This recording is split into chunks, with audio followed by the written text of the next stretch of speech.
He's an Ambedkarite Buddhist activist and writer. He is a former civil servant of 1998 CSS batch.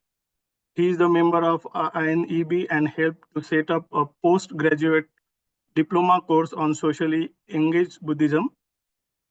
He is the author of Thinking Navyana Way and currently working on two books, Ambedkar Economics and Ambedkar's Constitutionalism. He also conducts regular online classes as a part of Ambedkar School of Governance. He is widely traveled in both the East and the West as a part of spreading mission of Dr. Babasaheb Ambedkar. He documented about 20 Buddhist archaeological sites and working on the compilation of photographs he took for last 10 years. For Mr. Mangesh Daiwale, this is very short introduction. He has done a lot of research on the Buddhist and Baba Sahib's works. I would like to invite him. And sir, if you want to present your screen, you can do it, and you can start your presentation, please. Thank you.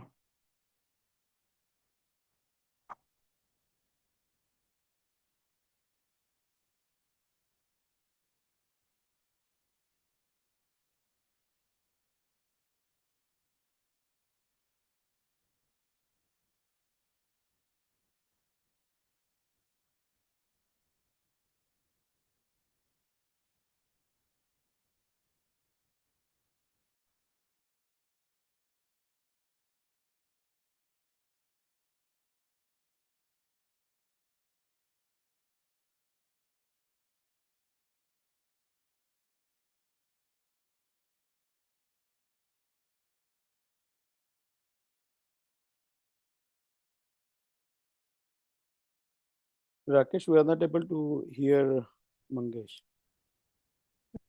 Can you make it like highlight only the speaker so that I can show my presentation on a wider screen?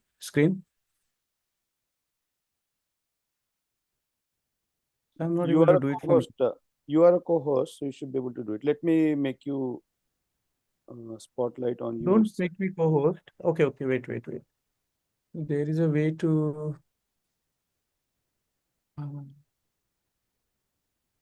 do it because it distracts if you don't highlight the speaker.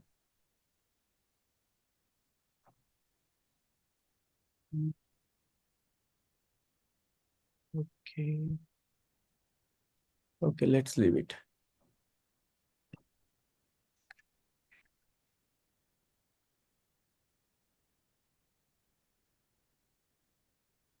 Spotlight. Okay, I think you are good. Yeah.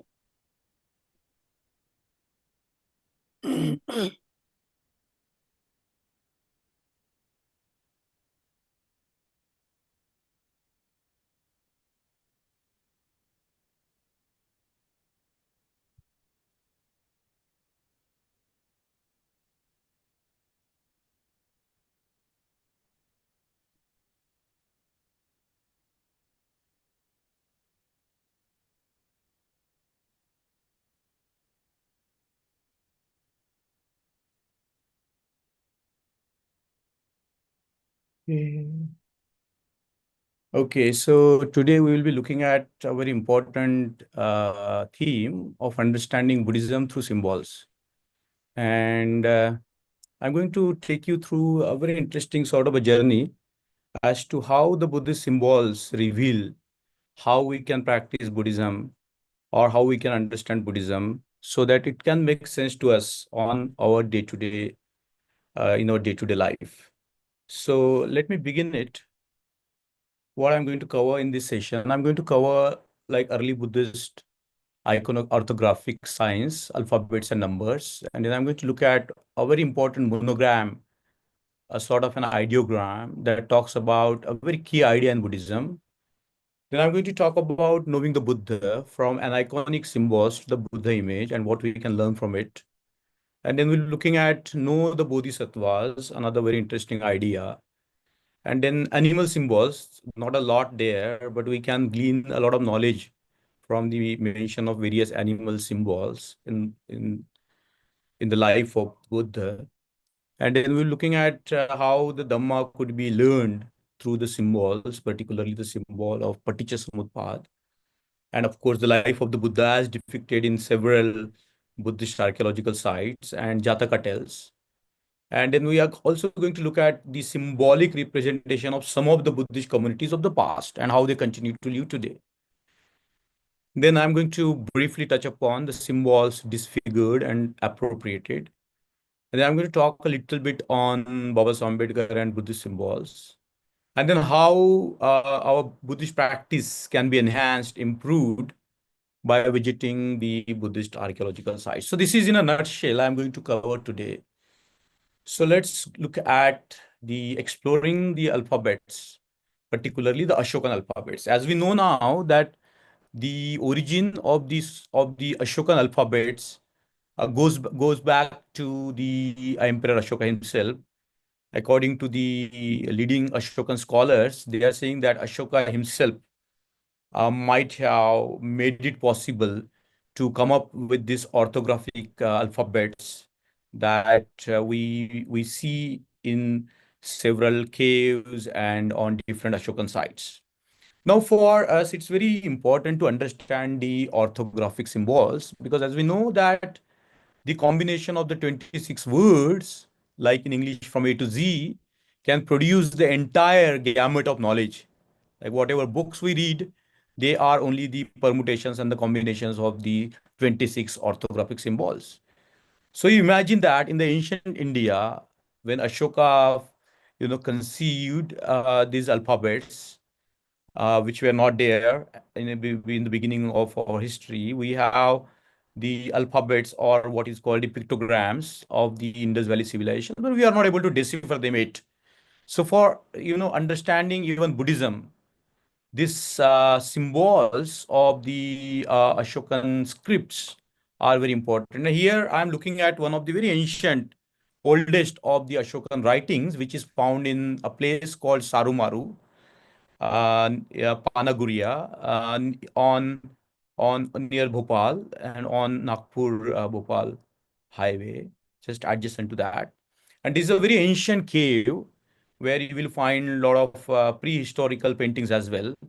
And here Ashoka came here when he was young, and this is what is written here. What does that mean?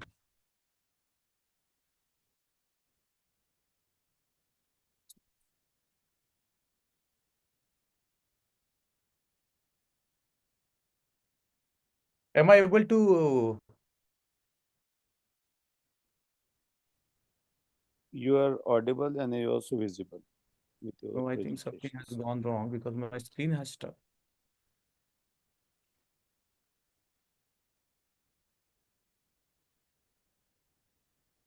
Okay. So this is what is written here. It's a very interesting sort of an inscription We are not able to where see we your slides, Mangesh. are you not able to see my slides? No, I think share the screen. You stop sharing the screen. Okay.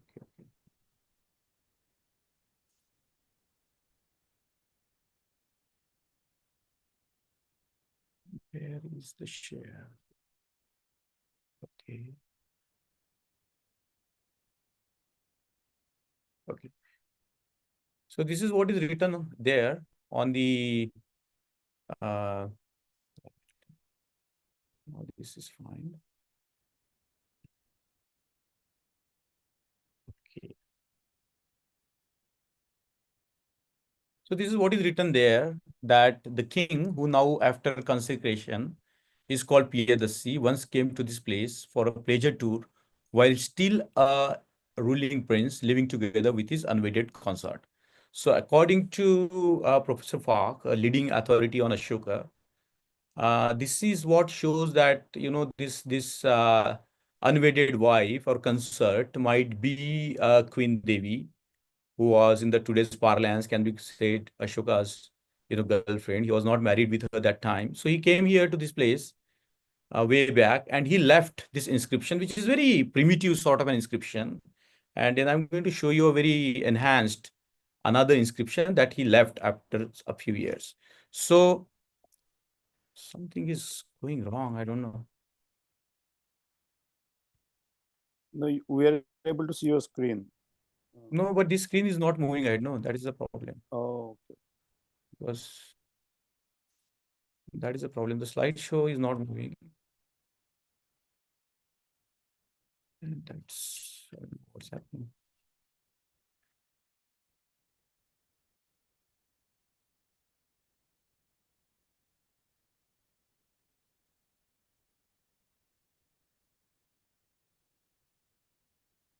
Okay. Why it's not moving?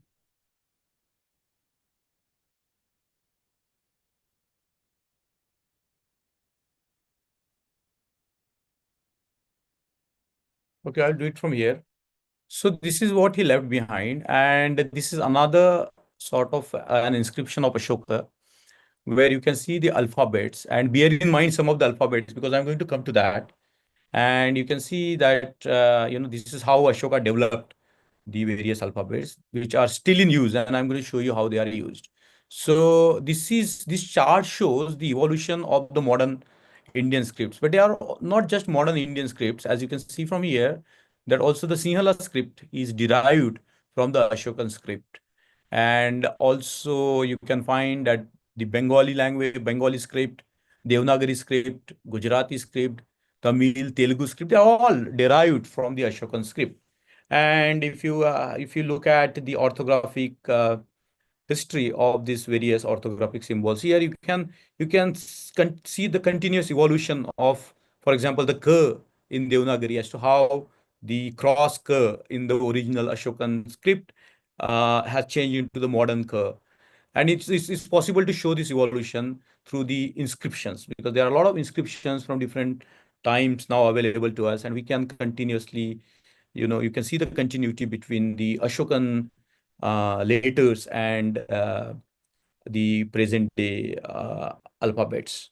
So why this is important? Because in a way, these abstract symbols, they are important to express the complex ideas. As I told you, that just the 26 alphabet in the Roman script, like A to Z, they can create the they can give rise to the novels, they can give rise to any number of books.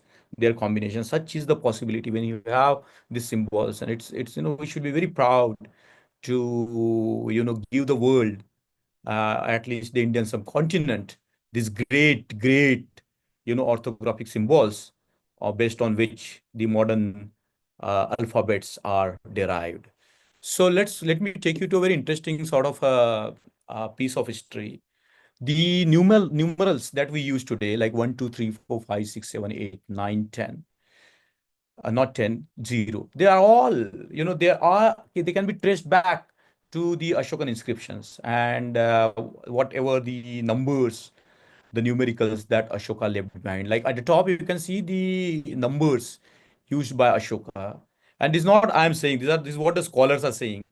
They're all, one of the person who wrote the history of mathematics, he's mentioning that as to how the modern uh, numbers that we use, even wherever we are, all over the places, they all can be traced back to the Ashokan numbers. And I think this is a very interesting history. In the recent discussion, William Dalrymple has written a wonderful book, Golden Root, in which he was having a discussion. He talks about this as to how the world owes to the Indian numerical alphabets. And when we talk about the Indian numerical alphabets of antiquity, we cannot but talk about the Ashokan numbers. So you see, this emergence of the orthographic symbols, or the number symbols, is very critical, not just for the ideas to be expressed in terms of the words and sentences, or through some formulaic sort of a presentation in the general area like mathematics and all, but this is so critical for the development of Buddhism itself, because these symbols later became the basis of putting the oral teachings of the Buddha in actual practice. And it is said that in the traditional Buddhist countries, the words or the alphabets are so worshipped that it's said that in Tibet there is a tradition to write on the tongue of a child, You see, so the Buddhists were always a very literary class. They respected the text so much, they respected the art of writing so much. And we know that the first writings on the actual medium were done by the Buddhist, as far as the history of the Indian subcontinent is concerned. So I'm going to take you through another interesting sort of journey. This is, I just wanted to show you that we have seen in the Saromar a very primitive sort of the Ashokan inscription, but this is very elaborate, very ornamental sort of a writing that Ashoka left behind the same place, not very far from Nagpur on Bhopal and Nagpur Road, a very famous place, Sarumaru. Some people say that it's associated with Sanghamitra and Mahindra because the Sa and Ma. But some people also claim that this place is actually related to Sariputra and Mahamoggalayan. And it's undecided yet as to who represents this place. But it's a very interesting place, and this is where Ashoka visited when he was a prince, and he visited when he was an emperor. So I'm going to take you. I created this background in order to take you to a very interesting sort of a monogram. So this is the monogram I want to talk to you about, and this is something very interesting. So you see, the first is Na, and the second is Ma with two horns, which makes it Mo. So this is basically Na Mo. So in the Ashokan scripts, this is Namo. And when you put Na or Mo like this, it becomes a symbol. And this symbol is so omnipresent wherever you go any place, any Buddhist archaeological site, right from Ajanta, Ellora to Sarnath to Bharut to any part of the world, you are going to find this symbol. And a lot of scholars have been debating as to what is the meaning of this symbol. Some of the scholars are saying that this represents Tri Ratna, and I am on the side of that. This represents the Tri Ratna. But a very renowned Ashokan scholar and the great scholar of languages of the ancient times, Professor Harry Falk, has recently published one paper where he talks about this symbol as a monograph, which means Namo.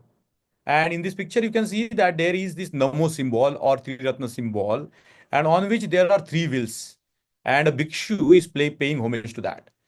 Now, if this is a Namo symbol, so we have to understand what does the Namo stands for in Buddhist context, and how we can practice Namo in our day-to-day life.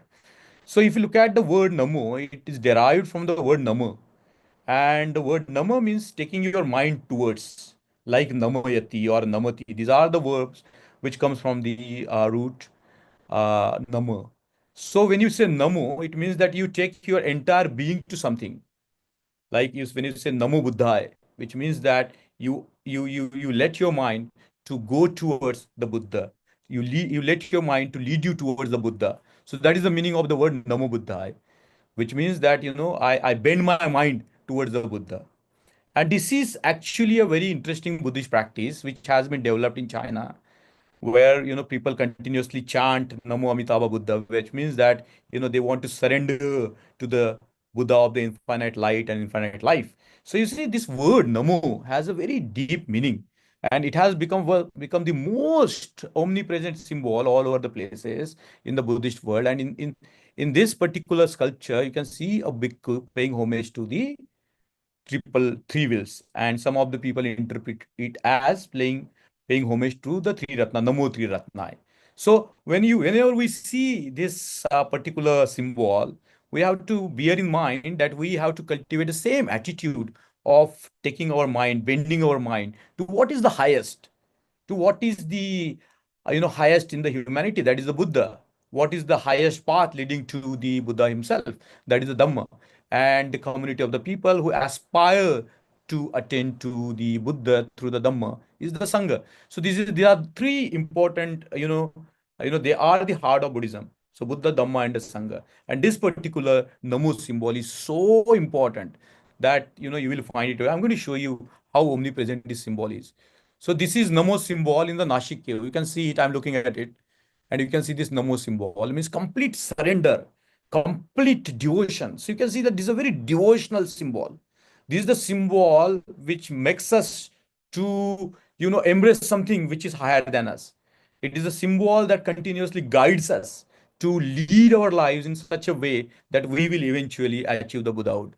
So you see, this is a very important sort of an of a representation of the symbol in Nashik caves, and you can see it. This symbol is worshipped by various animals here, and I was very much struck by the way this symbol is prominently placed before the Chaitya Gruha. I'm going to show you more of this, and this is in Sanchi. You can see they call it Triratna symbol, or even if you call it a Namo symbol, means the symbol of refuge, like Sarana symbol. You can also call it a Sarana symbol, that you take refuge to the Buddha, Dhamma, and the Sangha. Like the Namo word itself creates a very deep devotional aspect of a being, and this is what is represented in the 26 syllable formula, like Namo Tassa Bhagavato Arahato Samma Sambuddhassa. So Namo is very important. Like bending our mind to the highest is very important. Without that, our emancipation is not possible. So the first step in the Buddhist practice is to surrender our minds and our bodies and our speech to the Buddha, Dhamma, and the Sangha. And this is what, whenever you see this symbol, which is present everywhere in the Buddhist establishment, we have to cultivate this mind of devotion to the Buddha, Dhamma, and the Sangha. This is what how it is represented in the abstract art form, and you can clearly read the word Namo here. And this is what I found in Vadnagar. So Vadnagar is, of course, Modi's place, but at one point of time it was known as the city of bliss. And there, this very beautiful sculpture of Bodhisattva was discovered, and you can see that on its head there is this Namo symbol. Very interesting. There is this Naman symbol, or the symbol of Three Ratna, the symbol of great devotion, isn't it? And I find this figure very interesting, that here you can see a Bodhisattva, beautiful, blissful smile, and on the head, there is this Triratna symbol. And when the latter iconography developed, this Triratna symbol was represented by the Buddha himself. And you see the various coins of that time, you can see on every coin there is this symbol represented. I'm not able to make it big because it's try it it then freezes. So you have to squint your eyes and see there is this Namo symbol everywhere, isn't it? So this is the Namo symbol in the Sanchi gate. So on the top of this very beautiful gate, there is this Namo symbol, the symbol of devotion, the symbol of surrender, the symbol of taking refuge in the Buddha, Dhamma, and the Sangha. So you can see it prominently here in the Ashokan uh, gate, Sanchi gate. And this is very interesting. You see, this is Buddha Pada in the first diagram, and there is this at the top, there is the vacant seat representing the Buddha himself, and there is this Triratna symbol at the top. So you can see that this prominent, the way the Triratna symbol is prominent. So what we can learn from this symbol is that we have to surrender ourselves to the Buddha, Dhamma, and the Sangha. And this is from the Chhatri of the Pauni Stupa. This also you can see the Namo symbol here, or the symbol of Triratna, or the symbol of complete devotion to the Buddha, Dhamma, and the Sangha, the symbol of Saran, the symbol itself of Namo, and then we know what happened, Namo Buddha, Namo Dhamma, Namo Sangha, or more extended formula, Namo Tassa Bhagavato Arahato Samma Sambuddhassa. Now, this is a very interesting sculpture, a metallic sculpture, which was found in Gandhara, and based on this, Professor Falk could interpret this as a Namo symbol, because the bottom, the arc is Ya. Year. This symbol is year. I'm not able to show you, but if you see there are three chakras representing the Buddha, Dhamma, and the Sangha, and there is this Namo symbol, and below that there is like the crescent, and that crescent in the Ashokan script is year. So according to Professor Falk, this represents what is called the Namo Buddhaya, Namo Dhammaya, and Namo Sanghaya. So if you see what is a symbol? Symbol is something that packs in a small space lot of ideas. That is the beauty of symbols. If you look at the formula, like E is equal to MC square, is in effect, it's a symbol, but it packs the whole reality of the world, isn't it? Such a small symbol. Like that, if you look at this symbol, it in a sense captures the very heart of the Buddha's teachings, and that's why we find this present all over the place.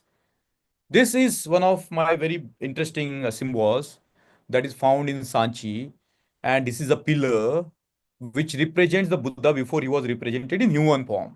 So you see, there are Buddha padas. If you see the right most photo,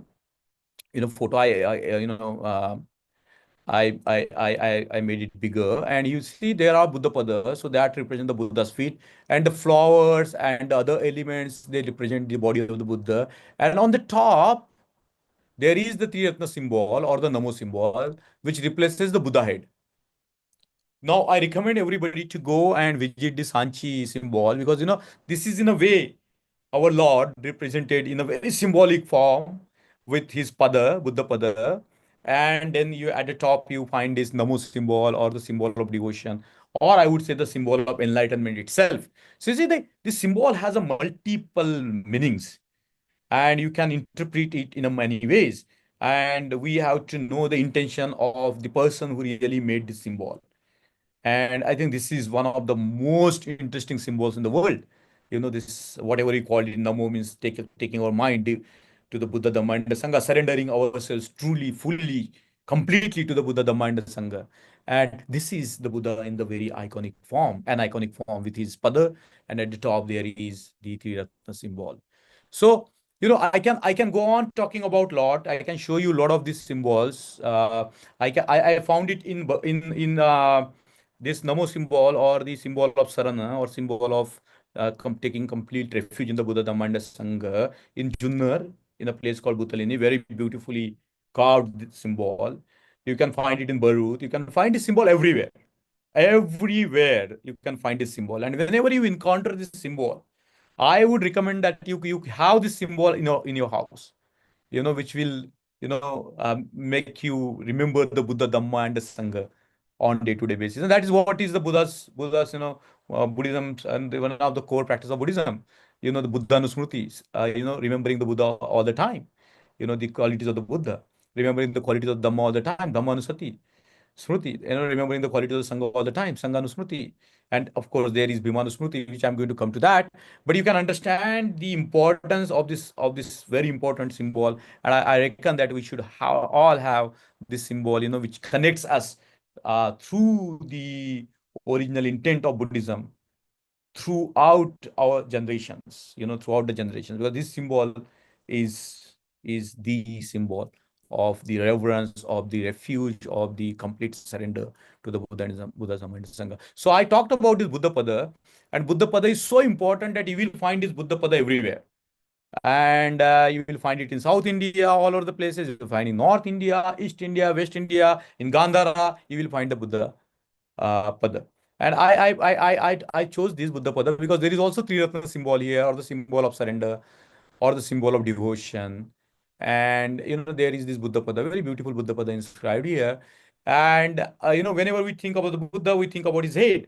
But here, this great Buddhist poet from Japan, he had written this very beautiful poem on the Buddha's feet. And I thought that it will be apt, whenever you encounter the Buddha's feet in the archaeological sites, which you are going to, I have seen hundreds of them. Everywhere I went, I have seen hundreds of the Buddha feet everywhere. So this is what he says: what is worthy of respect is not the head and not the hands, it is the soles of the feet. This is what the Buddhist poet Shinmin Sakamura says. Unknown to others for an entire lifetime, for a lifetime touching the dirt, silent, doing its take. This is what the soles of the feet teach. Hey Shinmin, do your work as if you were the soles of the feet. Be a man like the soles of the feet. Light streams from your head, still not good enough.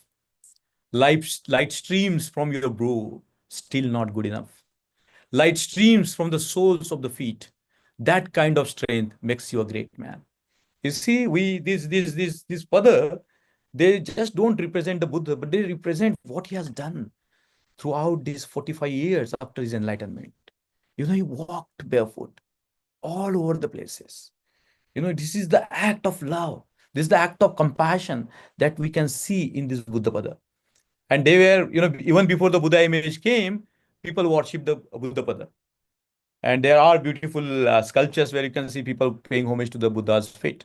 So, I have spoken elsewhere about all these symbols. I don't want to go much into that. I will tell you the link where you can go and find out the larger discussions on the Buddhist symbolism. But I wanted to put these symbols so that we can put these symbols in our day-to-day Buddhist practice, like the symbol of Namu.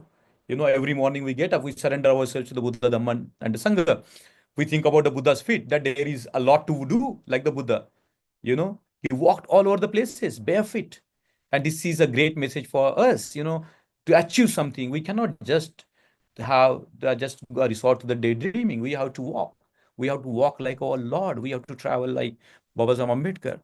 So this is another potent symbol, the stupa, and stupa is the Buddha.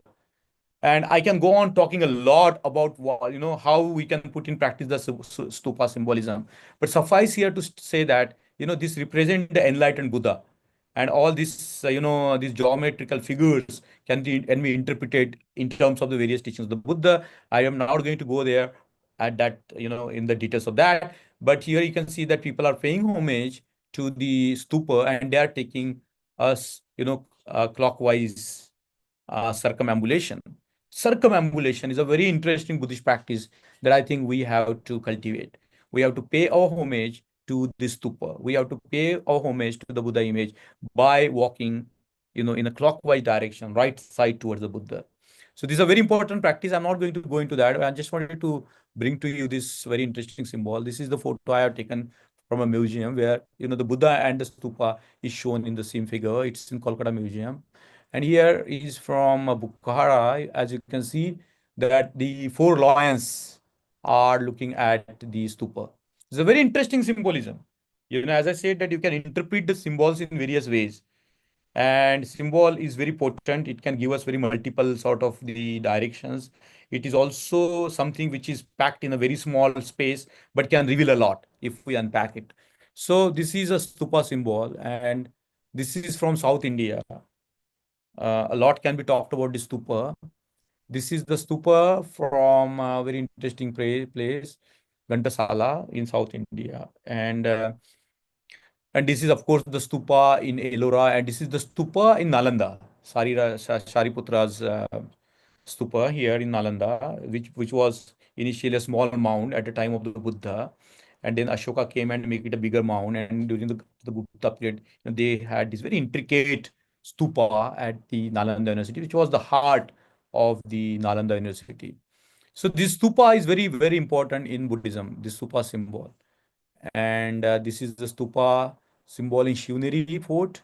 As you can see, it's very beautifully carved stupa here. This is the stupa from Bhaje caves. And this is the stupa from Junna caves. Very beautiful stupa.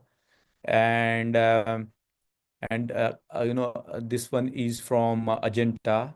The stupa and the Buddha fused together. And this is very interesting on the ceiling. You see the stupa and the Buddha are alternate. So in a way, it's showing that the Buddha and the stupa is one. You cannot distinguish the Buddha from the stupa. And in the ancient time, the stupa was the living Buddha, and the stupa hold all the property of that Mahavihara. So you can see here it's very beautifully done here in beautiful painting here in Ajanta. So what we can learn from here, we can learn a lot from stupa. So when we go to the Dikshabhumi stupa or the Chaityabhumi stupa, it's not just the stupa, it's not just the building. It's a sacred sort of a geometrical structure, and it represents the living Buddha himself. And it's not just that the stupas are built over the Buddha, but over the period of time, the stupas were built over the great teachers of the ancient times. And in today time, we have the great true stupas associated with Baba Saheb Ambedkar. So they are like this, the living embodiment of the enlightened compassion of Baba Saheb Ambedkar. So whenever we visit these places, they are not just the buildings. We are in the contact of the mind, enlightened mind of the great beings. So after that, this is the Kesaria Stupa. I recommend all to pay a visit. It's a magnificent big stupa, and it is the largest stupa in the world, made up of the bricks. And the stupa of Borobudur, which is massive stupa made up of the stone, is built on this on the ground plan of the stupa. So this is, this, if you look at the stupa, this stupa represent a continuous evolution of Buddhism as well, because in these brackets you will see the Akshobe Buddha. And there is a great symbolism associated with the Buddha himself. And I'm not going to go deep into that, but when another times. So after the stupa came the images, and this is one of the very interesting image found near Nagpur, bronze image, 7 to 8th century AD. And this was found um, about 30 kilometers from Nagpur. So you see, this is a very interesting Buddha with the eyes open, and the Buddha is standing in the Abhaya Mudra. And this you can find this image in the Ajab Bangla in Nagpur. And why the images matter, because the we don't know how the historical Buddha looked like. Nobody knows, because at the time of the Buddha, nobody people say that one image was carved of the Buddha in the sandalwood, and but nobody knows how did the Buddha look like. But this is how the Buddha image came to be perceived as the image of the human perfection. So if you want a very simple meditative practice, just look at the Buddha image, just sit like that, straighten your spine,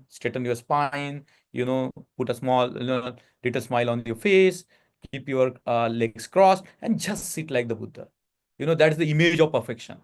You don't move your body, just sit like the Buddha. Even if you do that minimum thing, just right now, if you are sitting, you just make your spine little bit straight, natural straight. Just keep your hands like this. You will attain the natural poise. That is the most perfect mudra of the human body, and you can call it a Buddha mudra. That represent the Buddha's enlightenment itself. So whenever you encounter the Buddha image like this, this is from Ajanta, and I can show you many paintings. But this is one of my beautiful paintings. You look at the feet of the Buddha. How beautifully they are done. You look at the way this devotee is paying homage to the Buddha with the lotus flower in his hands, and you see the chivar of the Buddha with the blue border, and the eyes of the Buddha are very beautiful. They are the eyes. You see the eyes in the Ajanta painting, so beautiful. You go anywhere. You go to the Bagh Buddhist caves in MP. You go, you see the Buddha images in in different parts of our country. You will find it's a very beautiful way in which the Buddha's image can communicate something to us. Just try to sit in a meditative pose. Just try to keep your feet like this. Just like to sit with your spine straightened up, and you soon realize how that leads to a total poise. So I can go on showing you many Buddha images, but I'm just going to cut it short. I'm going to just show you one of the an iconic images of the Buddha. This this Deva, he's carrying the turban of the Buddha. Now, the turban in the ancient time was associated with the social privileges or the ranks. Even today, the different community people wear the different turbans to show their social ranks. So, when the Buddha Siddhartha Gautama left his home, he renounced his social ranking. He was in a way become the person without a rank. He had no rank. He didn't belong anywhere. He didn't belong to any social group. He didn't have had any caste. He didn't had any class. And this in a way, this symbol shows something to us that we also, like the Buddha, must try to become the person without the rank. This is very difficult. We always carry this identity, identity, that rank, this rank. But I think what Buddha did was something very amazing. He did not, he renounced the ranks, renounced the social position, and he embraced the humanity in total. So I think I brought this symbol deliberately to show that how we have to give up the psychological identities or the the social identities, some of the identities we take onto ourselves, which are not also consciously taken by us. They are imposed. So where does this all images come from? This is in Ellora, and this is called the Mahamayuri, and this is much deeply studied by the scholars. There is a book called Buddhism as the Religion of Book, where she argues that the images like this came from these scriptures. So this is a monk here. He's reading a sutra. You see, there is a table here. If you see my right hand, left hand side, and in the second picture, I have shown it in more clear ways that there is a bhikshu, there is a table here, and he's reading this sculpture or scripture, and from the scripture the Mahamayuri is emerging. So all these Buddhist deities, they have presence in the Buddhist devotional practices, but they don't have any metaphysical sort of the presence. You cannot find them, you cannot claim that they exist on the planes other than our mental states. And I think this is a very interesting sort of a interpretation that have been done by the scholars. And you see, she's very highly respected Buddhist deity in Japan. And this is another depiction of Mahamayuri.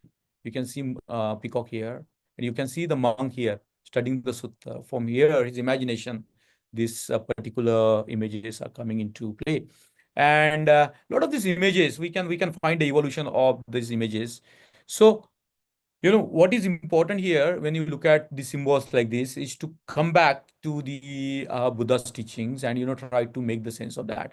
So we all get surprised with so many Buddhist deities, these so many Buddhist sort of bodhisattvas that we see. And in Sadhana Mala, which is one of the records of the Buddhist, the bodhisattvas in Buddhism, with their different iconography, 500, more than 500 images are listed in that. And I've shown you that they emerge from the imagination of the practitioners. Now here in Ellora, I discovered something very interesting which I didn't notice before, isn't it? If we just pay, visits to that, if we have some goal in mind, every single visit yields a lot. So, in the in some of my last visits to Ellora, I discovered this. You see, there is a stupa, and below that there is a Buddha, and below that there is a Bodhisattva. Now, this is, and then another panel also I found where there is a stupa at the top, and there is the Buddha, and there is the Bodhisattva. And in this panel in the middle, you can see the Buddha and you can see the Bodhisattva. So you see, this is why this is important, because in a way, this shows the evolution of the Buddhist deities, not coming out of nowhere. There is a complete evolution of the Buddhist symbols from the concrete image of the stupa which were there, and the Buddha image was not there previously, and then the Buddha image came, which is sort of the image of perfection, the Buddha mudra itself, and then we have the Bodhisattva image. Now, something about Bodhisattva, I would like to say that the latter form of Buddhism emphasized more on compassion, and the Bodhisattvas, by default, they are the embodiment of the compassion. And they have this particular mudra where one leg is stretched out, which shows that they are ready to enter into the world. The very beautiful mudra, they are ready to step into the world anytime, isn't it? They are just there to step into the world to do the work for the suffering humanity. And I think I found this very interesting. So I just put it here that the Bodhisattva symbolism, Bodhisattva has a lot to teach. And I'm going to show you one of the very prominent symbols of compassion, Padmapani, and how its origin might have been. So I just want to rush you further. This is the image of Avalokiteshvara Bodhisattva in Ajanta caves. It's also in Aurangabad, Leni. And you can see that it's called Ashta Bhayanashak Avalokiteshvara. And that time, ancient time, there were 8 fears, prominent fears. And it said that, if you have a compassion, you can come out of these fears. And, there is a, snake bite. And, everywhere the Avalokiteshvara is coming up with some kind of a remedy. So, in a way, if you interpret this, that, if we have a compassion, we can get over any fear. So I just wanted to put this before you. And this is how in Kaniri caves, the devotion to Avalokiteshvara is shown. This Upasika is worshipping. And there are many panels. I'm showing you just the tip of the iceberg. There's so much that we can know from these symbols. There is so much that we can understand. And this is how Avalokiteshvara, evolved in the 11-headed, Avalokiteshvara. The first image of the 11-headed, there's so much, this Bodhisattva symbol is so prominent in the Buddhism of the East, particularly Japan, in China, and Tibet. And it makes sense to us because that is the symbolic chanting that Baba Ambedkar has given us in his book, the Bodha Puja part, where he talks about the japa, and he gives us a japa of Om Mani Padme Hum, the japa associated with this great bodhisattva of compassion, whose head is split in 11 heads, so that he can look in all directions. And he has so many hands with eyes, so that he can help the people in different ways. He can give the food to hungry, he can give knowledge to those who are illiterate, he can do a lot. So that's the Bodhisattva spirit. This is from Kaneri Caves, where you can see very beautiful carving. And I can go on talking a lot about bodhisattvas, and we can learn from bodhisattvas a lot. Even we can become the bodhisattvas. We can embody these bodhisattvas. It is not that we can never become the bodhisattvas. If we try, we can embody the qualities of those bodhisattvas. And that is what is the ultimate aim of the bodhisattva symbolism. So I'm going to just go further. This is the famous symbol in Buddhism, the famous roar of the lions in the four direction, representing the Buddha. But these four animals, they have different meaning, and I'm not going to go into the different meanings of that. They represent the different powers of the Buddha, but it was also they represent the different events in the life of the Buddha. For example, the elephant is associated with the life with the birth of the Buddha. The renunciation is represented by the horse. The Buddha's roar is represented by the Siha, lion, and then of course there is a bull representing the way Buddha's family was involved in plowing, and how the Buddha attended the first dhyana, during that festival of Pomangala.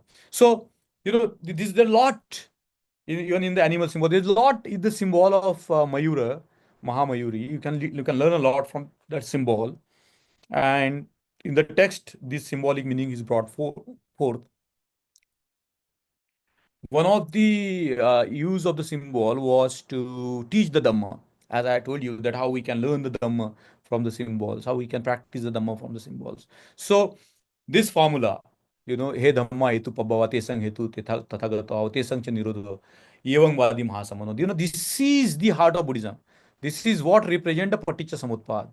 And this is everywhere. You go anywhere, this is written. And this formula became the basis for deciphering the Ashokan Lipi. Because this formula is found in China, in Japan, in Tibet, in Sanskrit, in all the languages. So this formula became the basis to decipher the Ashokan Lipi.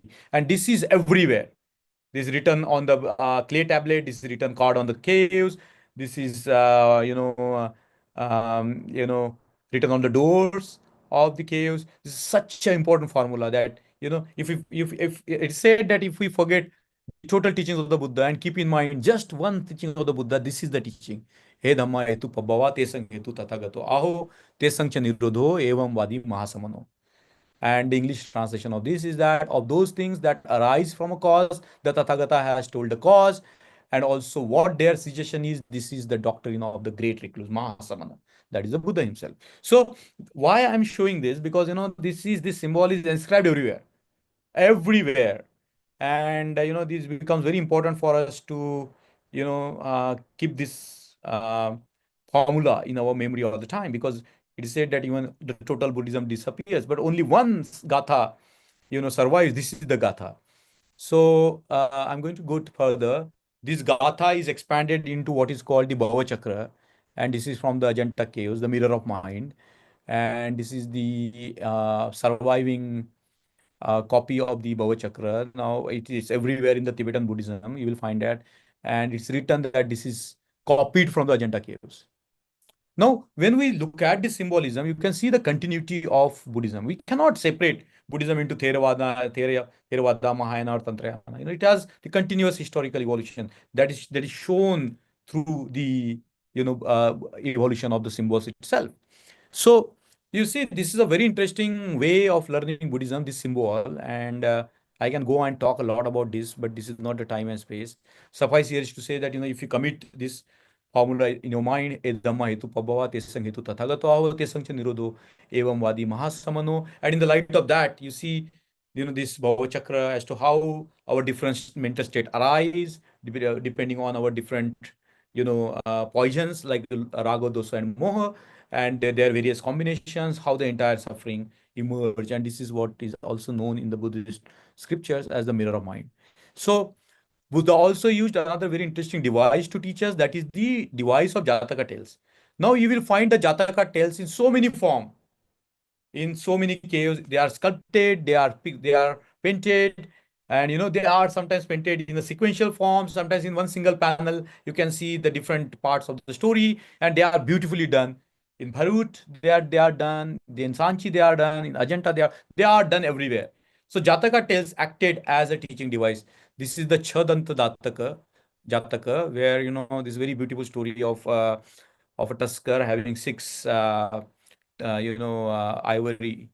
and how he was killed by the machination of his wife. There were two wives, and how he's bodhisattva in the past. This is the Vesantar Jataka. A lot can be learned just by looking at this paintings and the sculptures of the Jataka things. So, I'm just giving you the tip of the iceberg. I'm going to go further. I'm not going to take a lot of time now. Communities and their symbols. This is one of the most interesting symbols that I have witnessed. As you can see that there is a naga, and below that, beneath that, there is the tree. And some of you might be aware that recently the museum in New York, they hosted a show, Tree and Serpent. And there were a lot of photographs of the ancient tree and serpents everywhere. And this is very interesting symbol for us, for the Indian Buddhists, particularly followers of Baba Sahib Ambedkar, because it shows the continuity of a community. So there is, as you can see, there are the Buddha Pada and the Naga, and behind that there is a tree. And the tree is a representation of the Yaksha. And the Naga is representation of a Naga community. And according to Baba Sahib Ambedkar, they were not mythological figures, they were the human communities. So the tree represent the Yaksha, the people living in the forest, and the Nagas represent the mighty community throughout India. And I have recently spoken on that, and I'm writing a book on the Naga symbols. And it's a very interesting sort of a take on showing how we are continuity of the Naga communities. Undisputable evidences that are scattered archaeologically everywhere. Linguistically, we can now certainly claim from where we come from. And this too, and the Vajrapani is the symbol of Yaksha. Even in the Pali scriptures, we will find the mention of the word Vajrapani and as a Yaksha. So many Yakshas we will find. Sometimes they are hostile to the Buddha, but this Yaksha Vajrapani is the protector of the Buddha. So keep this in mind, because this symbolism helps a lot. And these Nagas were always the protector of the Buddha. Always, always, always. Naga Muchlinda, Naga Kalika, and the river Niranjana itself is called the river of the Nagas. You see, the Nagas were the prominent communities in this country. Sanchi is all about Naga. And, in South India, Nagapattinam, they were all Buddhist places. And this symbol, a few symbol, which we have to decipher in terms of the Aksha and the Naga symbol. And I'm going to show you how this symbol further developed into Ajanta. So there is in the cave number 1, there is a Buddha here, and there is a Vajrapani here. I'm not able to show you clearly, but you can make out Padmapani. And it's my now intelligent gaze or conjecture that Vajrapani represent the Yaksha community, the protector of the Buddha, which is there from the Pali's text up to the modern times. And then this very prominent Padmapani, the symbol of compassion, holding the lotus. And Vajrapani is, of course, holding the Vajra, the diamond. And this symbol as a protector of Buddhism becomes a device to teach us the wisdom and compassion in the very formula of Om Mani Padme Hum. So, there is a lot I can go on talking to you about, but the emergence of the symbol of Avalokiteshvara, a symbol of peace, symbol of non-violence, symbol of compassion, and its ultimate development into Avalokiteshvara is a very interesting sort of an intellectual inquiry into that. So, as I told you, there is a lot in Buddhist symbolism which can help us in how we can practice Buddha Dhamma. It can help us to have more clarity on the history of Buddhism, so that we know, what were the practices that have been handed down to us from the antiquity. We can know about the communities. We can know a lot, but also we can know something from the symbolism, that is, counter symbols. So, the Buddhist symbols were distorted. Some of the symbols were co-opted. Like, this is from Undavali in Vijayawada. I have been to this place. And here it is said that the Mahaparinirvana Buddha was turned into Vishnu. And in the first photograph, I took it in Angkor Wat in Cambodia, where the Buddha image is distorted into the Shaiva, Shaiva sadhu. as you can see from this image. There is a Buddha initially, and some sculpture later came with a chisel, and they tried to make it into the Shaiva symbol. Very interesting, So when we understand the symbols, we also have to understand the counter symbols. And then, of course, this is from Nalanda. The Buddha himself found in the Nalanda vicinity is called now Shri Teliya Bhandara Bhairo Mandir. You can see the blatant corruption, the blatant, distortion of the Buddhist symbols. So I'm coming to the end, but before I come to the end, I'm going to show you something very interesting as well. This is the book I found in the possession of Baba Sahib Ambedkar, heavily, right marked, the iconography of Tibetan Buddhism, and this is what Baba Sahib Ambedkar has, earmarked here. Can anyone tell me where can you see this mudra? I can go on talking about the mudras. There are so many mudras, but just for the gaze, can you tell me where do you find this mudra? Any one of you? So this mudra is found on every page of the Buddha and his Dhamma. This is called the Tarjani mudra, which also means the warning mudra. Caution, be cautious. Don't be, neglectful. This is what the mudra, inscribed on the every page of the Buddhism. This is what Baba Ambedkar wanted to put in the Buddhism. It's derived from this book, The Iconography of Tibetan Lamaism. Baba Ambedkar himself was very fond of the Buddha images, as we know from very early on that he was so much fond of the Buddha image, and one particular Buddha image that he envisioned the Buddha with the open eye, and this is in 1950, and he got Madil Gekar to sculpt the Buddha image for him. And according to some eyewitnesses, Baba himself learned the art of making the Buddha images, and he could make the sculpt the Buddha. And I reckon that they are in Aurangabad, but I have no way to prove them. This is the Buddha image, a very important speech of Baba Ambedkar. I think it's 1936, but I have to find it out. It's available also in the video, this speech. But you see the stupa and the Buddha behind Baba Ambedkar. You can clearly see the stupa and the Buddha. I'm going to show you the more extended photograph. You can see here the stupa and the Buddha. See, very interesting. The symbolism is not without, historical precedence. Our Lord Baba Ambedkar himself was a great lover of symbols. He wanted to write a short book on symbols in Buddhism. So this is a very interesting symbol. Of course, this is at the time of the conversion. You can see the same image which was in the mind of Baba Ambedkar. Is this Stupa and the Buddha, the Sanchi Stupa and the Buddha image. It's very beautiful. If you look at the history of the symbols in this, of course, we know what is it. We all know what is it. And this is what I found in the first Puja Path book, Atta Dipa Bhikkave Vihara. This is the image that Baba Ambedkar liked very much. This is from 1950 book, the Buddha Puja Path. And there is a dispute as to whether the Baba Sahib himself, sketched this. And I reckon that there were two sketches. One was done by some European who was living in Goa on the request of Baba Sahib Ambedkar. But the presence of this Buddha and Vamanrao Godbole Sahab told me personally that this is drawn by the middle image is drawn by Baba Sahib Ambedkar himself, and this was in his possession. And in his book, he mentions that he has seen this image, Baba Sahib Ambedkar working on this image, and he says that he found the most beautiful Buddha image which Baba Sahib Ambedkar was sketching. So I reckon that this middle image, the Buddha with the open eye, is the image that has so much significance. So coming to the end of my presentation, and this is the image that Baba Sahib Ambedkar liked, and this second image is found in the Essence of Buddhism, which Baba Ambedkar represented, done in 1948, P.L. Narsu's book. And according to some of the biographers, Baba Ambedkar went to the press every time and he ensured that, the different Buddha images be included in that book. And it's a very beautiful book that Baba Ambedkar got reprinted in 1948. And you will find this image in that book as well. So coming to the symbolism, Buddhist symbolism of Baba Ambedkar that he used, you see, this is a Milian college here. And when he built it, there is a stupa, both on the corners, beautiful stupas.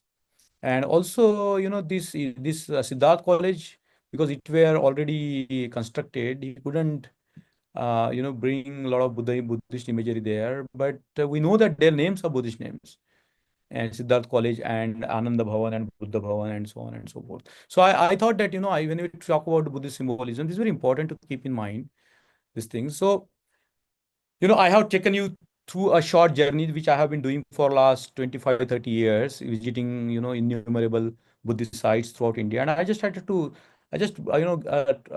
give you the drop of it. There is a lot and lot and lot I can go on talking about the symbolism and how it can help us to practice Buddhism in our day-to-day life.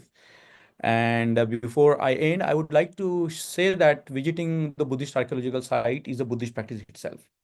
And whenever we visit the Buddhist site, any Buddhist site, with the kind of an attitude or with a kind of a psychology that I have just mentioned to you, and looking at the various symbols in the way I have taken you through, if you bear in mind, all these things, like for particularly if you enter into any Buddhist site, you encounter the Namo symbol, this symbol,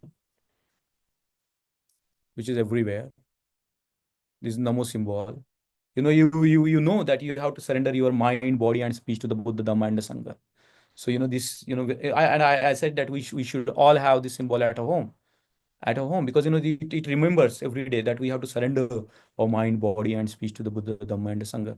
You look at the Buddha image, just try to imitate the Buddha. Don't do anything, just try to imitate the Buddha. Keep your spine straight, like in these images. If you see the Buddha, how beautifully the Buddha is sitting here in this beautiful photograph I have taken in the Ajanta caves. You just try to imitate the Buddha. Don't do anything. Just try to have that poise which you can find. Just this image where the turban is taken. Try to become the person without rank. Go beyond all egocentric thinking. And the Bodhisattvas, of course, I talked to you. So before I end, I wanted to just tell you how important it is for an Ambedkarite to visit the archaeological sites, because they are our heritage. So this is the very damaged photograph from Ajanta. And in my view, Baba Saheb Ambedkar visited Ajanta 3 times. And one of the very interesting journeys that he did in the 30s, where he was very busy, and then suddenly, I think in Parel, he got his all working stuff together, and he said, let's go to Ajanta tomorrow. And then they hired a bus and they went to Ajanta, and they spent the whole day together, and they came by the evening back to Bombay. So you see, this is one of the visits. We don't have the photograph of that, but this is the photograph where Baba Saheb Ambedkar is sitting with uh, my Sahib. And this is a very beautiful photograph. I wish we have had the better copy than this. But this. So whenever you visit these places, you connect to the Buddha, through the our living Bodhisattva himself. So I think that the visiting the Buddhist archaeological site with the attitude that we have discussed himself enables us. This is another photograph of Baba Saheb Ambedkar. We know that Baba Saheb Ambedkar visited Mahar Caves in 1927. We have to decipher, we have to explore so much. But this presentation, sorry for making it a little bit longer, but as you can see that there is a lot which we can learn from Buddhist symbols, and I encourage all of you, whenever you get a chance, to visit these archaeological sites and see for yourself as to how the entire culture has come from the Buddhist symbols. Had it not been for the Ashokan Lipi, we wouldn't have any modern script.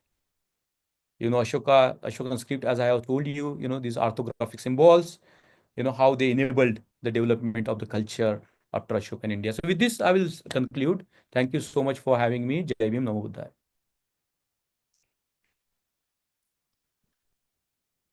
Thank you, Dr. Mangesh Daiwali sir.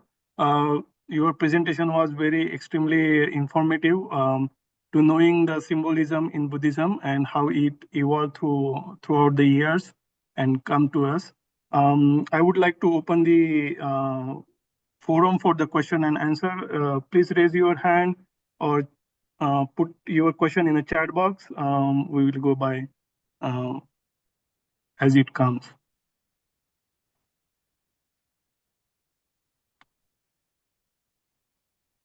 Satyanath ji, can you unmute yourself and ask the question?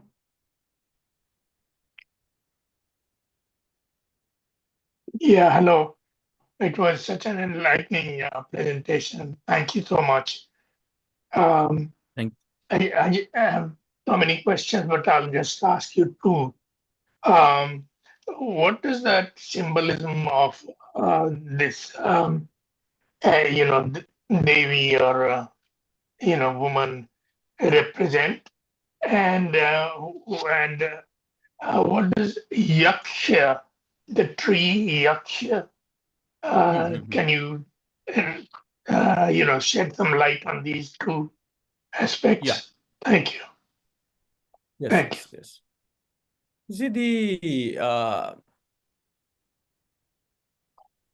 You see this is a very interesting question as to, there is a very prominent presence of the women in the Buddhist archaeological sites.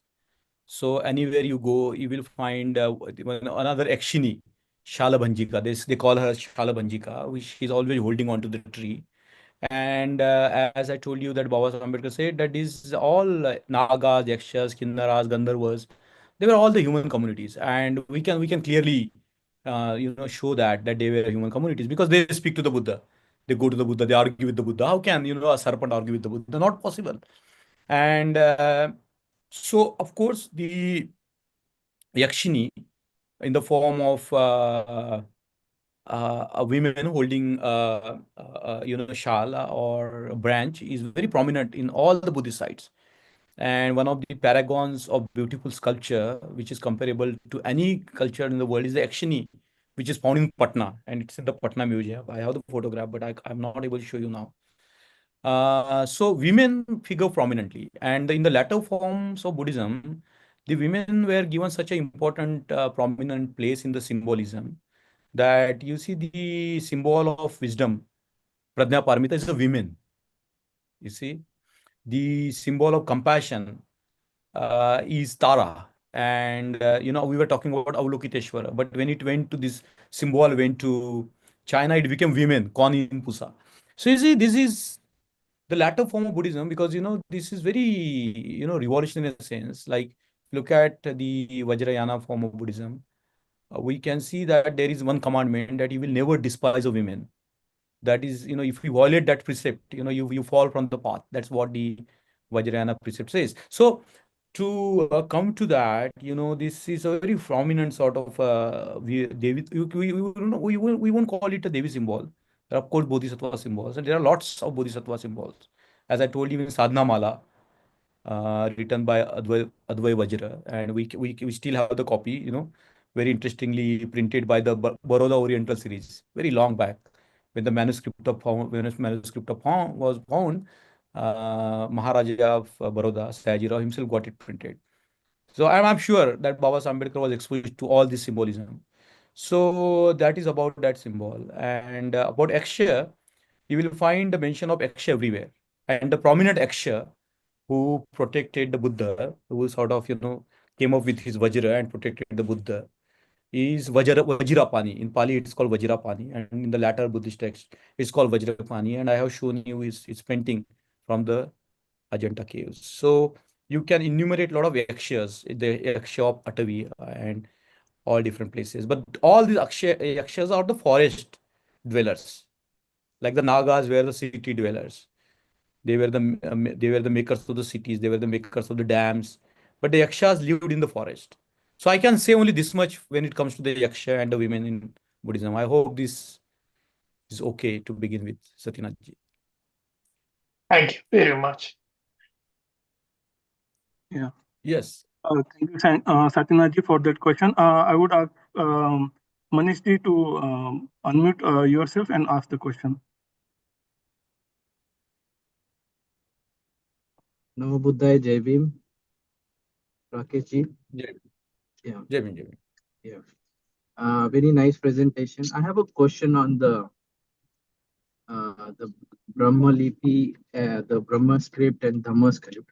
There is a debate always going on.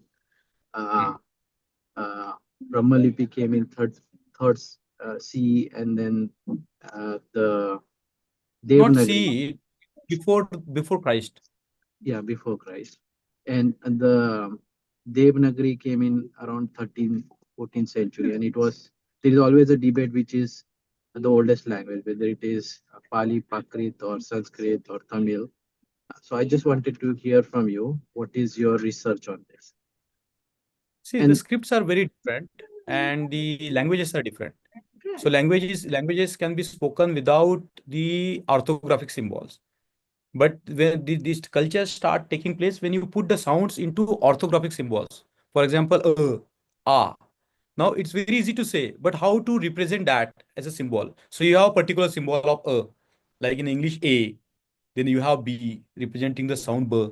So you see what is important here is this, that the debate about the lipis is settled already, because you have only the evidence of the Ashokan lipi.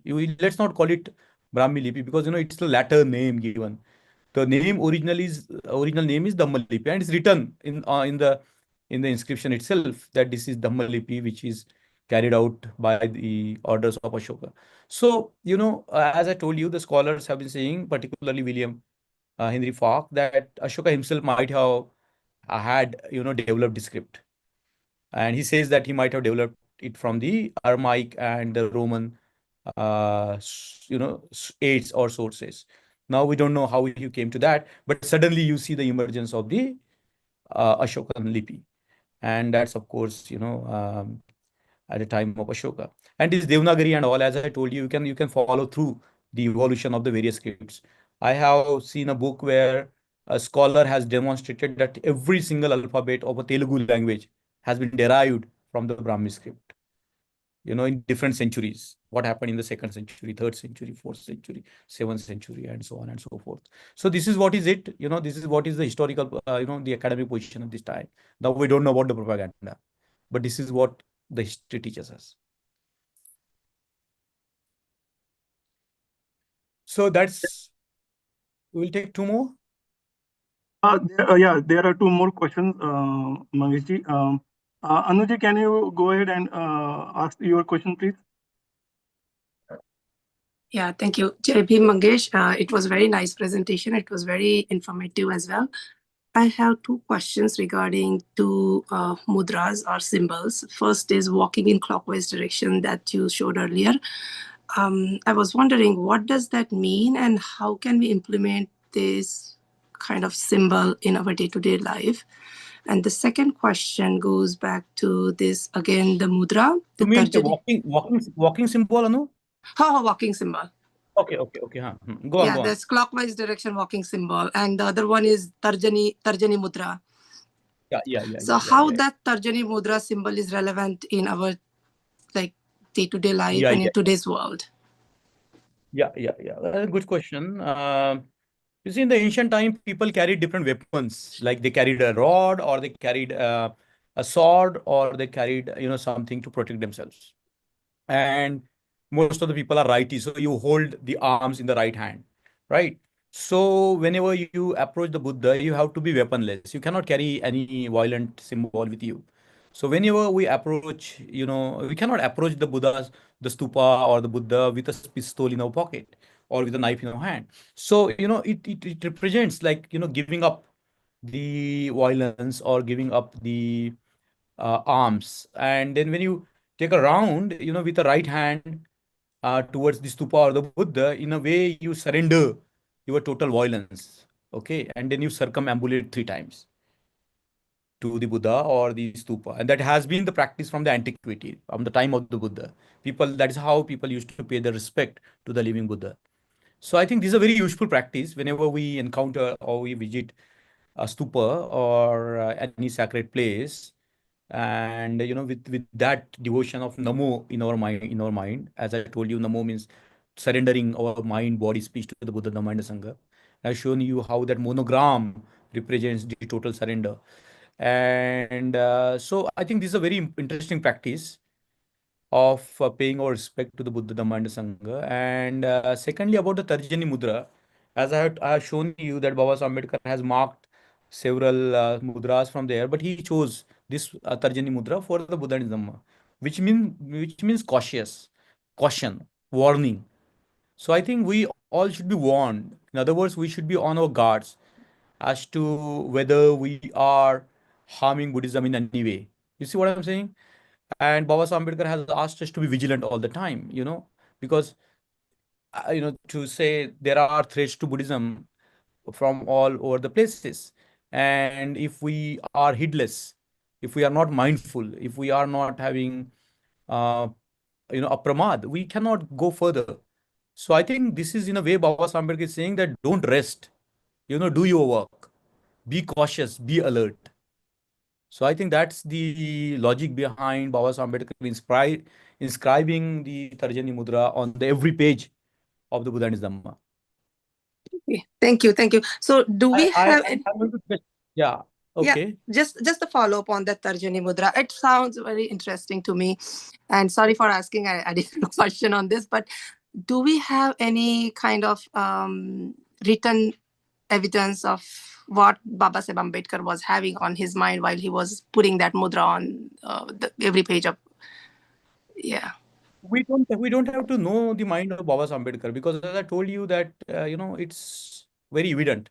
Like if you see this mudra, it's very evident that this is the Dhamma Chakra Pravartana mudra. If you see this is Abhay mudra. If you see like this is a Dana mudra. So there are various mudras of the Buddha, and the Tarjani mudra is written that it means caution. So Baba Saheb Ambedkar wanted to give us a caution, right? Okay. So the mudra is self-explanatory. We don't have to have interpretation of that. Okay, thank you. Yeah. Arunaji, can you please unmute yourself and ask a question? Namo Jaivi. And Mhm. I'm so glad that you have so profound knowledge about Buddhism, not only Buddhism, about this mudras and all. And nowadays people don't select as a career, but I'm so glad that from my community somebody is selected as a career, so we can preserve our tradition, Buddhist culture, and we can go ahead and we can learn from you.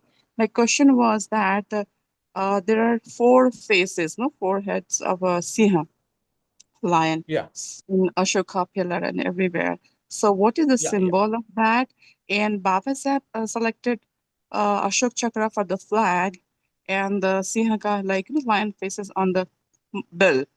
So I was just wondering what could be the reason, if you know, because in Sihala also, like Sri Lanka country, they have on the flag Siha. So, Yes. See, Siha, as I told you, is a symbol of the Buddha's teaching, fearless roaring of the Buddha. So once you have a truth, you are fearless, right? And the Buddha proclaimed his Dhamma fearlessly. He was not fearful of anybody, because what he was speaking was the deeper truth of the humanity. So it's a Sihanad. And if you see this mudra, four directions means conquering the four directions, not yeah, just one I was just direction. thinking, yeah. Okay, so that is the symbolism behind these four lions. And Which you is have four bulls also, you have four elephants also, they are now gone. You have four horses also. So all symbols were there, and now they are gone. But this symbol survives, the symbol of the Ashokas, the Buddha's, Sihanad of the Buddha, like proclaiming the teachings fearlessly in all the four directions. And we can see that very clearly here. And Baba Ambedkar has not written about the wheel of Dhamma Dhammachakra, Chakra, which yeah. is, yeah, but So Dhamma is it Chakra the he wheel has for said Ashok Chakra or is it Dhamma wheel? it's a Dhamma Chakra, Because and we say in we, the Saranath, it's a Dhamma Chakra, but some says no, it is Ashok Chakra. So which is, no, it's is a it Dhamma from Chakra only. Baba Bhagwan Buddha or from King Ashoka? It's from Buddha himself, the Dhamma Chakra. That's why, everywhere Buddha turns the wheel of the Dhamma. Now Buddha cannot 24 turn the wheel of the Dhamma before sides. Ashoka, right? So Ashoka So comes how after the can Buddha. we call it Ashok Chakra? So which, You just call it Ashok Chakra for the namesake, but it's a Dhamma Chakra, right? oh, it's a Dhamma Chakra. So Okay. it's a Dhamma Chakra, and the Dhamma Chakra has a very deep meaning. And Anagrik Dharmapal has given a deep meaning when it came to Indian flag. He says that the Indian constitution has not come from any fixed law.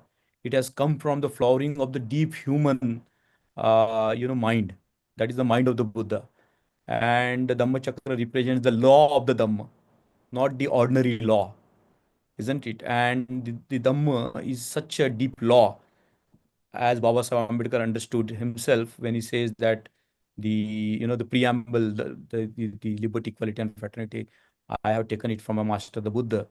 And I think the Dhamma Chakra can be interpreted very deeply in terms of the flowering of the greatest of the qualities within a human being, isn't it? That's the highest law. That's the place from which you can derive the highest law, not from the abstract thinking, but from the deeper human experience, the way Buddha had. So, there are a lot of things that we can talk about Dhamma Chakra, and it's a very potent symbol. And earlier, Buddha himself was represented by the Dhamma Chakra.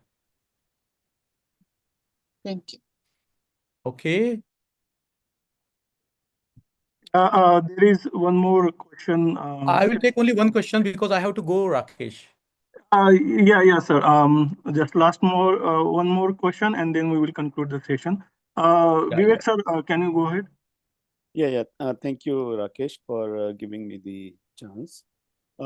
Thank you, Mangesh, for joining this call, and it's indeed a great session and a lot of things you have highlighted. I have a question in regards to the modern time, where you have mentioned about the physical and metaphysical, the presence of deities and non-deities. So how do we, this question has come many times, and you probably have heard many times in the past during your discussion as well. How do you address in the modern time, the presence of these things and the significance when the people are so advanced in the scientific and technology?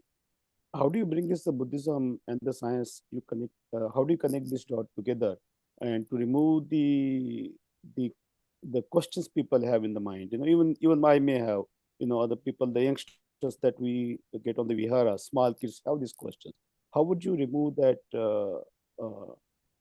questions? The what do you call? Well, just to put the ambiguity from the minds. So that's my question. Please. But I think that's altogether a different topic of Buddhism and science. Here, you talk about like the science, the way it explores the material realities, quote unquote, and the Buddhism is all about how you can work on your minds, right? How you can work on your mind so that your mind is more calm, more poised, more malleable, more open to others, compassionate, just. I think this is a different domain from the scientific domain. So this domain needs different methods to cultivate. And these all symbols, as we talked about, they are like aids to us to become a better person, right? So, I don't know whether science is about making you a better person. It's about finding the nature of the reality in terms of the various aspects. But Buddhism is all about how you can transform yourself into a better person without having superstitious mind, etc. So I would say that these different symbols, whatever they are, even the symbols of bodhisattvas, they are aid to your practice. They do not have any metaphysical presence. Like I don't think there is Tara outside you. There is no Avalokiteshvara outside you. But you can yourself become an Avalokiteshvara, or you can yourself become a Tara, isn't it? As I told you about the symbol that, their one step is out in the world, always ready, eager to serve others. So I think this is very interesting, that the kind of mental attitude that these symbols cultivate, because whatever you visualize have a psychological impact on you. If you worship the deities with the weapon in their hands, it in the subconsciously you tend to become violent. But if just look at for a moment the image of the Buddha, isn't it? And it's not true just about us. It's about anybody. The Buddha image has, inspired the generations after generations, the Buddhist and the non-Buddhist, right? So such is the symbolism, and the symbolism goes in a very advanced forms in the teaching of Kabir and Ridas. And because we don't know the context, we think that it's so reference to the context is very important. The frame is very important. So the frame of science is very different. The frame of Buddha Dhamma is very different.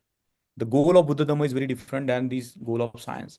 So it's up to you, what symbols you want to take it or leave it, right? So if you are comfortable in visualizing, say, Avalokiteshvara. It's okay, fine, you go ahead and try to embody the qualities of it. Try to become an Avalokiteshvara. Think of these qualities. Like Namo Tassa Bhagavata Arahato Samma Sambuddhassa. The greatest mantra, it is said in the Buddhist world, is this Namo Tassa Bhagavata Arahato Samma Sambuddhassa. The simple 26 syllables have so much of a value. Like as I told you, Namo means taking your mind, bending your mind. To whom?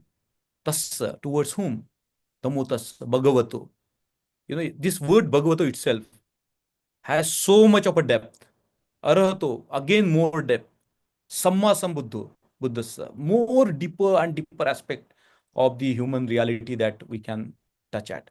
So, I want, because these two different magisteria, two different domains, Buddhism and science, isn't it? The attitude is the same, to explore the reality, the cause and effect. As I said that, all the teachings of the Buddha is gone, but only E Dhamma Hetu Pabhava. Tesang Hetu Tathagato Avo Tesang Cha Nirodho Evam Vadi Mahasamano. So, how different things arises, how the suffering arises, what are the causes of that? It's a science. It's basically a scientific thinking to find out the causes, isn't it? Science does all the, science is all about finding the causal relationship between different phenomena, right? Right. So you see, I would say that we need a framework to teach all these symbols to even the kids, and the stories, Jataka stories, we cannot discount them. If you, for a child, they are story loving people, and if you read them the Jataka stories, the very beautiful qualities of the Buddha come alive. You cannot use the abstract symbols to teach them. So as I told you, the story is also symbolic, isn't it? We can glean a lot from that. Just let's not discount the Jataka tales because thinking that the Buddha was monkey in the past birth, isn't it? We can say, okay, he was not the monkey in the past, but here is a story, beautiful story for you. Even the adults love the story, right? So I think, of course, we have to discard everything that is against science. But I think that the Buddhism convey, have the spirit of knowing the world around and knowing your own reality deeply. So I don't think it's contradict, but it's take it or leave it basis. If you like certain symbol, take it. If you don't like it, leave it. It's like a rap. Use it if it makes you a better person. It doesn't make you a better person, give it up. Right? Yeah, There is nothing fixed. right. No, thank you very much. That's the way you put it pretty clearly. Take it or leave it, and also the way you connected the dots, to remove this superstition from the mind. Bringing the Buddhist practices and the scientific in the modern time. Where because people are getting education, so people start contemplating. Their minds are becoming more rationalized. And so I think the deeper the people understand and the deeper people are learning about the Buddhism, they are becoming more closer to the science itself. When the teachings has becoming so clear to them. And also, Yeah. this is one of the problem in our community as well. Our superficial mind where just reads one particular area and not understanding the deeper context of the Buddhist practices. So there is, the things are coming, as people are learning more, understanding and bringing this the scientific and the Buddhist practices, so closer to each other. They're pretty compatible. Yes. Thank you being on the call as well. Just a final line, because you see the Buddhism, this symbol monogram that I told you, I showed you about Namo, is all about devotion, isn't it? If your heart doesn't respond to the Buddha, the Dhamma and the Sangha, your brain won't follow. So these abstract ideas or symbolism, they don't make sense if we do not have that devotion, that openness to what is, who is the Buddha or the Dhamma or the Sangha. I can go on speaking a lot about that, but you can understand that the basic symbol in Buddhism is all about devotion, right? Of course, not blind devotion, but de-devotion. Okay, Rakesh? Yeah, so with that, thank you, Mangesh sir, for joining with us and giving us very insightful, informative, and useful presentation about the symbolism in Buddhism and how we can use in day-to-day practice. This is very fruitful session for us. I hope we can join you in future also, and I would let you go. Thank you for joining with us. Yeah.